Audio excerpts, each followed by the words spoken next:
Hello दोस्तों, नमस्कार। स्वागत है आपका हमारे यूट्यूब चैनल सम्राट एजुकेशन में। दोस्तों, आज की इस वीडियो में आप लोगों को बीएससी एग्रीकल्चर 6 सेमेस्टर के एक विषय farming system, precision farming and sustainable agriculture AG 601 का 5 मोस्ट इम्पॉर्टेंट क्वेश्चन बताने वाला हूं, जो कि आपके एग्जाम के लिए बहुत ज़्यादा इंपॉर्टेंट है। इसके पिछली वीडियो मैंने आप लोगों को 15 मोस्ट इम्पॉर्टेंट क्वेश्चन बताया था, जिसमें से मैंने 8 से 9 क्वेश्चन पहले ही सॉल्व करा दिया था और 5 क्वेश्चन इस वीडियो में भी सॉल्व करा दूंगा। ठीक है, उसके बाद एक दो क्वेश्चन और बचेगा तो उसको भी सॉल्व करा दिया जाएगा। तो आप लोग वीडियो को पूरा देखिएगा और वीडियो अच्छा लगे तो वीडियो को लाइक कीजिएगा, चैनल को सब्सक्राइब कीजिएगा। इसका पीडीएफ चाहिए तो डिस्क्रिप्शन व्हाट्सएप ग्रुप का लिंक, व्हाट्सएप नंबर दिया गया है, मैसेज करके आप लोग इसका पीडीएफ ले सकते हैं। तो चलिए स्टार्ट करते हैं। पहला क्वेश्चन, तो पहला क्वेश्चन है, फसल प्रणाली से आप क्या समझते हैं? इसके मूल सिद्धांतों तथा लाभों का वर्णन कीजिए। ठीक है, बोला है कि क्रॉपिंग सिस्टम से आप क्या समझते हैं, व्हाट इज क्रॉपिंग सिस्टम, इसका जो मूल सिद्धांत है, ठीक है, और इसका जो लाभ है उसका वर्णन करना है। तो चलिए देखते हैं। सबसे पहले क्रॉपिंग सिस्टम क्या होता है, फसल प्रणाली क्या होता है।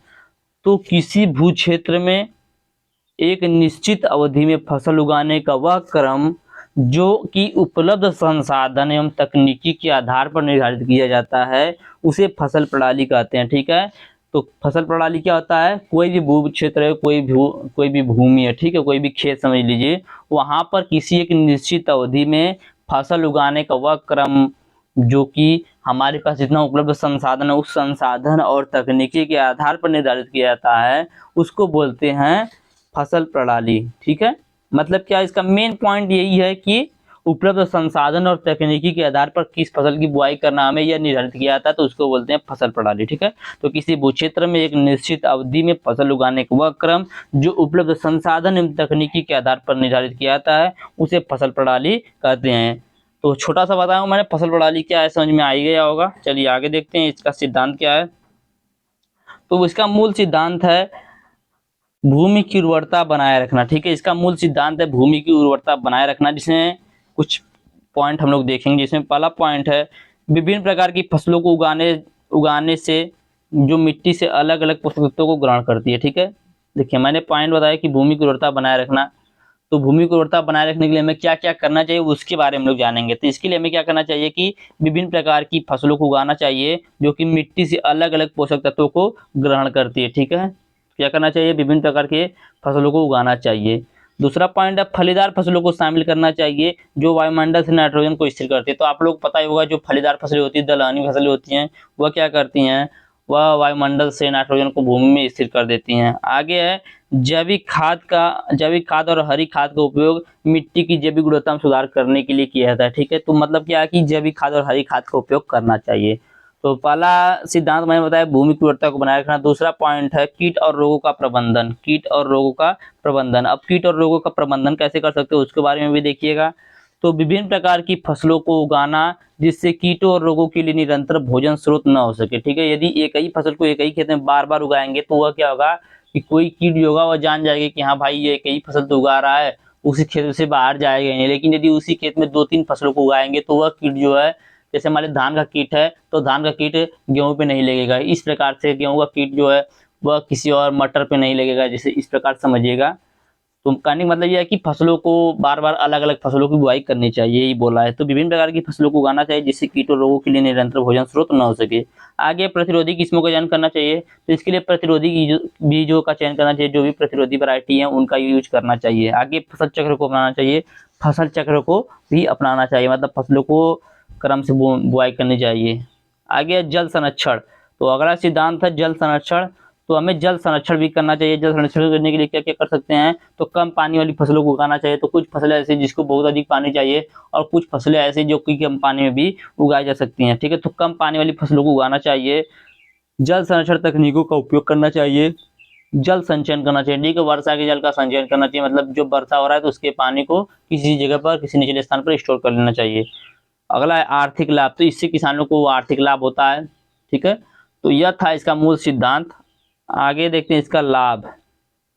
इसका लाभ क्या है, तो विभिन्न प्रकार के फसलों को उगाने से मिट्टी में विभिन्न प्रकार के पोषक तत्वों की आवश्यकता होती है जिससे मिट्टी की उर्वरता बनी रहती है। ठीक है, यदि यदि हम किसी स्थान पर किसी खेत में विभिन्न प्रकार की फसल को उगाएंगे, उससे मिट्टी में विभिन्न प्रकार के पोषक तत्वों की उपलब्धता होती है, जिससे मिट्टी की उर्वरता भी बनी रहती है। ठीक है, अगला है, एक ही फसल बार बार उगाने से कीट और रोग जैसी कीट और बीमारियां उत्पन्न होने लगती हैं, लेकिन यदि हम लोग फसल प्रणाली का यूज करेंगे तो ऐसा नहीं होता है। ठीक है, अगला पॉइंट है, किसान विभिन्न प्रकार के फसलों को उगाकर आय में वृद्धि करता है। किसान जो होता है वह अपने खेत में विभिन्न प्रकार के फसलों को उगाता है, जिससे उसकी आय में भी वृद्धि होती है। आगे, फसल प्रणाली अपनाने से जैव विविधता बढ़ती है। जब हम फसल प्रणाली को अपनाएंगे तो उससे हमारे खेतों में जैव विविधता भी बढ़ेगी। तो यह था आप लोगों का पहला क्वेश्चन जो कि कंप्लीट हो चुका है। मैंने बताया फसल प्रणाली क्या होता है, इसका सिद्धांत क्या है, इसका लाभ बताया। फसल प्रणाली क्या होता है, तो किसी क्षेत्र में एक निश्चित अवधि में फसल उगाने का वह क्रम जो कि उपलब्ध संसाधन एवं तकनीकी के आधार पर निर्धारित किया जाता है,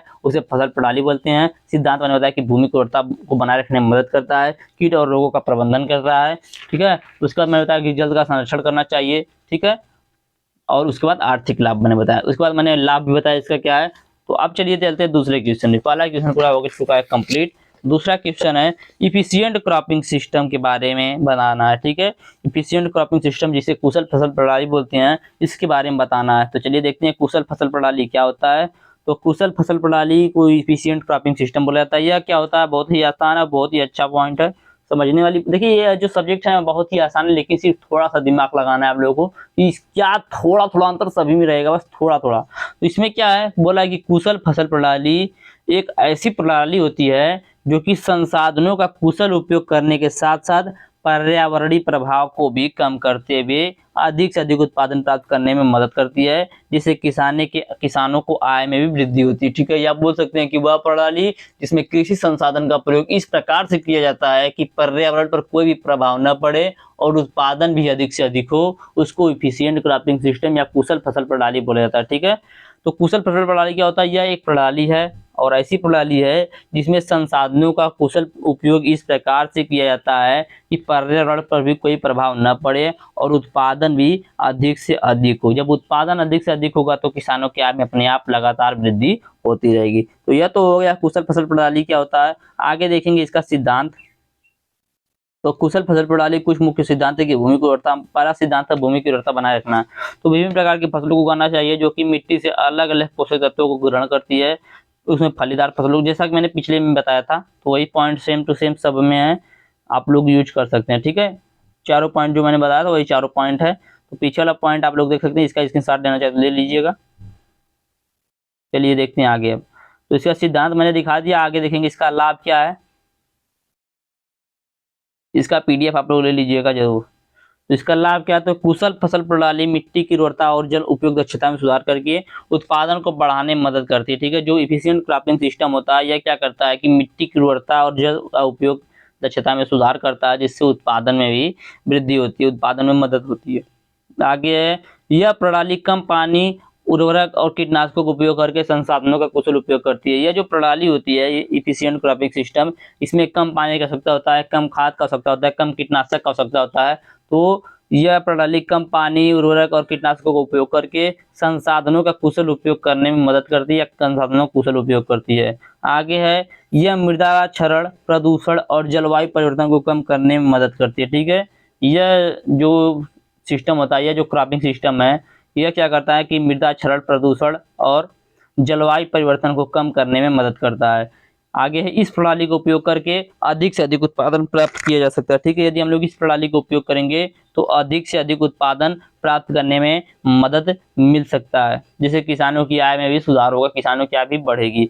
तो यह तो था आप लोग का दूसरा क्वेश्चन, इफिशिएंट क्रॉपिंग सिस्टम के बारे में बताना था, जो कि मैंने आप लोग को बता दिया। आगे देखेंगे तीसरा क्वेश्चन, बहुत ज्यादा इंपॉर्टेंट, तीसरा चौथा पांचवा सब है, सभी क्वेश्चन इंपॉर्टेंट है वैसे। तो तीसरा क्वेश्चन है, विभिन्न प्रकार के फसल प्रणाली कौन कौन से हैं, वर्णन कीजिए। ठीक है, पूछा कि विभिन्न प्रकार के जो क्रॉपिंग सिस्टम है, कौन कौन से क्रॉपिंग सिस्टम होते हैं, उन सभी क्रॉपिंग सिस्टम का वर्णन करना है। तो पहला cropping system monoculture, crop rotation, inter cropping, multiple cropping, relay cropping. ठीक है, तो इन सभी जो कि प्रकार हैं, इन सभी प्रकार का हम लोग वर्णन करेंगे। तो फिर देखते हैं, सबसे पहले जान लीजिए कौन कौन से फसल प्रणाली होते हैं। तो monoculture, crop rotation, inter cropping, multiple cropping, relay cropping. ठीक है, कितने हो गए, 5 हो गए, और भी हैं लेकिन ज्यादा नहीं पढ़ना है। कौन कौन से, monoculture, crop rotation, inter cropping, multiple cropping, relay cropping. चलिए सबसे पहले देखेंगे मोनोकल्चर के बारे में। तो पहला है मोनोकल्चर। मोनोकल्चर क्या होता है? इस प्रणाली में भूमि, और देखिए याद रखिएगा ये जो मैं बताने वाला हूँ आप लोगों को प्रकार ना, एक नंबर में पूछ सकता है। तो इस प्रणाली में भूमि के एक ही टुकड़े पर साल दर साल एक ही फसल उगाई जाती है। मतलब क्या है कि एक भूमि का कोई एक विशेष स्थान रहेगा, उसी स्थान पर लगातार एक ही फसल को उगाया जाएगा।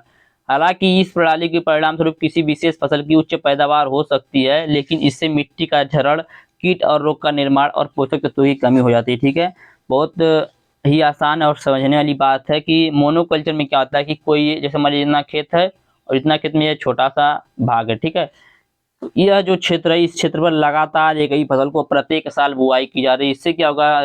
रोग बढ़ेगा, कीट बढ़ेगा। ठीक है, मिट्टी में जो पोषक तत्व है उसको खींच लेगा, तो इससे पोषक तत्वों के में भी कमी आ जाएगी। ठीक है, तो इस प्रणाली में क्या कहता है कि भूमि के कई टुकड़े पर बार बार प्रत्येक साल एक ही फसल उगाई जाती है। इस प्रणाली के परिणाम स्वरूप किसी विशेष फसल की उच्च पैदावार तो हो सकती है, लेकिन इससे मिट्टी का क्षरण और कीट रोग का निर्माण और पोषक तत्वों की कमी भी होती है। दूसरा प्रकार था क्रॉप रोटेशन। तो क्रॉप रोटेशन क्या होता है? जिसको फसल चक्र बोलते हैं। तो फसल चक्र में भूमि के एक ही टुकड़े पर एक विशेष क्रम में विभिन्न प्रकार की फसलों को उगाना शामिल होता है। ठीक है, क्रॉप रोटेशन में क्या किया जाता है कि किसी एक ही टुकड़े पर विशिष्ट क्रम में विभिन्न प्रकार की फसलों को उगाना शामिल होता है। यह प्रणाली मिट्टी की उर्वरता को बनाए रखने में, कीटों और बीमारियों को बढ़ने से रोकने में और सिंथेटिक उर्वरक और कीटनाशकों की आवश्यकता को कम करने में मदद करता है। ठीक है, तो यह था क्रॉप रोटेशन मतलब फसल चक्र। फसल चक्र में क्या किया जाता है? फसलों को अदल बदल कर बोया जाता है एक निश्चित क्रम में। आगे देखते हैं तीसरा क्वेश्चन, सॉरी तीसरा point, inter cropping. Inter cropping क्या होता है? तो इस प्रणाली में एक ही समय में भूमि के एक ही टुकड़े पर दो या दो से अधिक फसलों को उगाना शामिल होता है। ठीक है, मोनोकल्चर में क्या होता था कि भूमि का एक कोई टुकड़ा था, उस पर बार बार एक ही फसल को उगाया जाता था। क्रॉप रोटेशन में फसलों को अदल बदल कर एक विशेष क्रम में बुआई किया जाता था।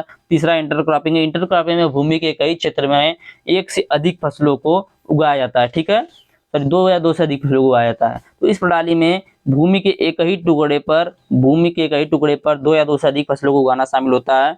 इंटरक्रॉपिंग से मिट्टी के कटाव को कम करने, मिट्टी की उर्वरता बढ़ाने और विविध प्रकार की फसलों को प्राप्त करने में मदद मिलती है। ठीक है, आगे है मल्टीपल क्रॉपिंग। इस प्रणाली में क्या किया जाता है? इस प्रणाली में एक ही वर्ष के भीतर भूमि के एक ही टुकड़े पर दो या दो से अधिक फसलों को उगाना शामिल होता है। ठीक है, उसको बोलते हैं मल्टीपल क्रॉपिंग। कोई भूमि का एक ही क्षेत्र रहेगा, उसी क्षेत्र पर एक वर्ष के भीतर ही भूमि के एक ही टुकड़े पर दो या दो से अधिक फसलों को उगाएंगे। आगे है रिले क्रॉपिंग। तो रिले क्रॉपिंग क्या होता है? इस प्रणाली में पिछली फसल की बची हुई नमी और पोषक तत्वों का लाभ उठाते हुए एक फसल को एक खेत में लगाया जाता है, जबकि दूसरी फसल को बाद में उसी खेत में लगाया जाता है। ठीक है, रिले क्रॉपिंग क्या होता है समझिएगा। इस प्रणाली में क्या कहता है कि जो पिछली फसल की बची हुई नमी होती है और पोषक तत्वों का लाभ होता है, पोषक तत्व होते हैं, उनका लाभ उठाते हुए एक फसल को एक खेत में लगाया जाता है, जबकि दूसरी को बाद में उसी खेत में फिर से लगा दिया जाता है, तो उसको बोलते हैं रिले क्रॉपिंग। तो यह था विभिन्न प्रकार का फसल प्रणाली, जो कि मैंने बताया 5 प्रकार: monoculture, crop rotation, inter cropping, multiple cropping, relay cropping. Monoculture क्या था कि एक ही खेत में एक ही क्षेत्र में बार बार एक ही फसल की बुआई करेंगे। क्रॉप रोटेशन में क्या था कि कोई एक निश्चित क्षेत्र रहेगा, उसमें फसलों को अदल बदल कर लगातार एक निश्चित क्रम में बुआई करेंगे। इंटर क्रॉपिंग में क्या था कि दो या दो से अधिक फसलों को उगाएंगे। मल्टीपल क्रॉपिंग में क्या था कि एक ही साल के भीतर एक ही क्षेत्र पर दो या दो से अधिक, दो बार मतलब बुआई करेंगे। और रिले क्रॉपिंग क्या है? रिले क्रॉपिंग में पिछली फसल की जो बची हुई नमी होती है, पोषक तत्व होते हैं, उनका लाभ उठाने के लिए एक फसल को एक खेत में लगाकर फिर दूसरी जबकि लगाया जाता है, फिर दूसरी को बाद में उसी खेत में लगा दिया जाता है, तो उसको बोलता है रिले क्रॉपिंग। आगे देखेंगे अगला क्वेश्चन, जो कि चौथा क्वेश्चन है। तो अगला क्वेश्चन है, चौथा क्वेश्चन, कृषि प्रणाली के विभिन्न प्रकार कौन कौन से हैं? देखिए हमने अभी फसल प्रणाली का तो पढ़ लिया, लेकिन कृषि प्रणाली का नहीं पढ़ा था। तो यह देखिए सबसे मेन पॉइंट ये कि जो मैंने 5 पॉइंट बताया ना, इसमें से एक दो पॉइंट आप लोगों को देखने को मिल सकते हैं, इसकी वजह से मैं बता रहा हूँ, नहीं तो इम्पोर्टेंट ज़्यादा नहीं है ये, मतलब है उतना भी नहीं है। आगे कृषि प्रणाली के विभिन्न प्रकार कौन कौन से वर्णन कीजिए, यह बहुत ज्यादा इंपॉर्टेंट, इसका सभी पॉइंट इंपॉर्टेंट है। तो कृषि प्रणाली के विभिन्न प्रकार कौन कौन से वर्णन करना है। तो कृषि प्रणाली के विभिन्न प्रकार में स्पेशलाइज्ड फार्मिंग, ठीक है, diversified farming, mixed farming, dry farming, ये विभिन्न प्रकार के फार्मिंग है जो कि कृषि प्रणाली के प्रकार हैं। तो चलिए इन सभी के बारे में देख लेते हैं। तो हमने अभी फार्मिंग सिस्टम का देख लिया, ठीक है, फसल प्रणाली का देख लिया, क्रॉपिंग सिस्टम क्रॉपिंग सिस्टम का देख लिया, फार्मिंग सिस्टम का देखेंगे, जिसमें पहला स्पेशलाइज्ड फार्मिंग, जिसको विशिष्ट खेती भी बोला जाता है। तो विशिष्ट खेती क्या होता है, बहुत इंपॉर्टेंट है, पूछ सकता है 5 नंबर में भैया। तो विशिष्ट खेती से अभिप्राय उन जोतों से है जो अपनी कुल आय का कम से कम 50% किसी एक ही उद्यम अथवा फसल से प्राप्त करता हो, ठीक है। विशिष्ट कृषि या स्पेशलाइज्ड फार्मिंग का अभिप्राय उन जोतों से है जो अपनी कुल आय का कम से कम 50% किसी उद्यम अथवा फसल से प्राप्त करता हो। इसका अभिप्राय होता है कि इसका अभिप्राय 50% से अधिक उद्यम एक ही से प्राप्त हो। कहने का मतलब यह कि जब हम किसी चीज की बुआई करते हैं ना, तो हमने जितना लागत लगाया है, जैसे मान लीजिए 100 रुपया लगाया है, तो उसका 50 रुपया जो है पहली बार में ही हमें प्राप्त हो जाए। पहली बार जब इसको बेचे या इसकी बुआई करें, उसके बाद उत्पादन प्राप्त हो, तो पहली बार में ही हमें 50% प्राप्त हो जाए, या नहीं कि पूरा फसल खत्म होने के बाद, ठीक है। तो यह था स्पेशलाइज्ड फार्मिंग। इसका लाभ है कुछ, तो खेती करने के लिए कम धन की आवश्यकता होती है, एक प्रकार की उपज प्राप्त होती है, बार बार बिक्री नहीं करनी पड़ती है, पूंजी की बचत होती है, ठीक है। डीमेरिट क्या है, तो उत्पादन साधन का संपूर्ण उपयोग नहीं हो पाता है, किसान का जीवन स्तर निम्न हो जाता है, घरेलू आवश्यकताओं के लिए बाजार पर निर्भर रहना पड़ता है। तो यह जो मैंने क्वेश्चन बताया, आप लोगों को 5वां क्वेश्चन भी है, तो इसीलिए अब आगे 5वां क्वेश्चन नहीं बताएंगे, मैं 5वां क्वेश्चन बता देता हूँ। 5वां क्वेश्चन था कि विशिष्ट खेती क्या है, उसका लाभ और हानि बताइए। तो मैंने आप लोगों को बता दिया विशिष्ट खेती क्या होता है, उसका लाभ क्या, उसका हानि क्या है। विशिष्ट खेती क्या होता है, तो विशिष्ट खेती से अभिप्राय उन जोतों से है जो अपनी कुल आय का कम से कम 50% किसी एक ही उद्यम अथवा फसल से प्राप्त करता हो। इसका अभिप्राय होता है 50% से अधिक उद्यम एक ही से प्राप्त करना, जैसे सिर्फ चाय से प्राप्त कर लेना, या सिर्फ कॉफी से प्राप्त कर लेना, या सिर्फ गन्ना से प्राप्त कर लेना, ठीक है। इसका मेरिट मैंने बताया कि खेती करने के लिए कम धन की आवश्यकता होती है, एक ही प्रकार की उपज प्राप्त होती है, बार बार बिक्री नहीं करनी पड़ती है, पूंजी की बचत होती है। दूसरा है डाइवर्सिफाइड फार्मिंग, विविध या बहुप्रकृति कृषि। तो इस प्रकार की जो कृषि होती है, इसका तात्पर्य उन जोतों से है जिसमें किसान अपनी आय का 50% से अधिक लाभ विभिन्न उद्यमों से प्राप्त करते हैं, जिसमें फसल का उत्पादन भी करता है, पशुधन करता है, मत्स्य पालन भी करता है। इस प्रकार से विभिन्न प्रकार के इंटरप्रेन्योर से या उद्यम से जो अपना 50% प्राप्त करता है, तो उसको बोलते हैं डाइवर्सिफाइड, और जब 21 प्राप्त कर लेता है तो उसको बोलते हैं स्पेशलाइज्ड फार्मिंग, ठीक है। तो यह था डाइवर्सिफाइड। इसका मेरिट यह है कि उत्पादन के साधनों का समुचित उपयोग हो जाता है, भूमि का भी समुचित उपयोग हो जाता है, आय की मात्रा में भी वृद्धि हो जाती है, और अधिक रोजगार भी उपलब्ध हो जाता है। इसका डीमेरिट क्या है, तो इसका डीमेरिट यह है कि आधुनिक यंत्रों के उपयोग में कठिनाई होती है, अधिक श्रम की आवश्यकता होती है, प्रबंधन में कठिनाई होती है, विपणन में भी कठिनाई होती है। आगे देखेंगे, तीसरा है मिश्र फार्मिंग। तो मिश्रित कृषि के अंतर्गत फसल उत्पादन के साथ साथ पशुपालन, डेयरी उद्योग भी किया जाता है। आगे ड्राई फार्मिंग, तो ऐसे क्षेत्र जहां पर वार्षिक वर्षा 750 सेमी से कम होती है तथा फसल उत्पादन केवल वर्षा जल पर अथवा संरक्षित वर्षा जल पर आधारित होता है, उसे शुष्क कृषि कहते हैं। और इसके बाद 5वां क्वेश्चन आप लोगों का था स्पेशलाइज्ड फार्मिंग क्या होता है, इसका लाभ और हानि बताइए। मेरिट और डिमेरिट बताना था, जो कि मैंने बता दिया है। उम्मीद करते हैं जो भी मैंने क्वेश्चन बताया आप लोगों को पांचों क्वेश्चन अच्छे समझ में आ गया होगा, और कहीं से कोई भी दिक्कत नहीं हुआ होगा, बहुत ही आसानी से मैंने बताया। और यदि कहीं से कुछ समझ में आप लोगों को कोई दिक्कत या कोई कन्फ्यूजन या कोई डाउट है, तो आप लोग डिस्क्रिप्शन व्हाट्सएप ग्रुप का लिंक, व्हाट्सएप नंबर दिया गया है, मैसेज करके पूछ सकते हैं। और इस वीडियो पे कम से कम 30 लाइक कर दीजिएगा, ठीक है। इसके बाद अगला वीडियो आएगा, और वीडियो को ज़्यादा से ज़्यादा शेयर कीजिए, लाइक कीजिए, सब्सक्राइब कीजिए। धन्यवाद, जय हिंद।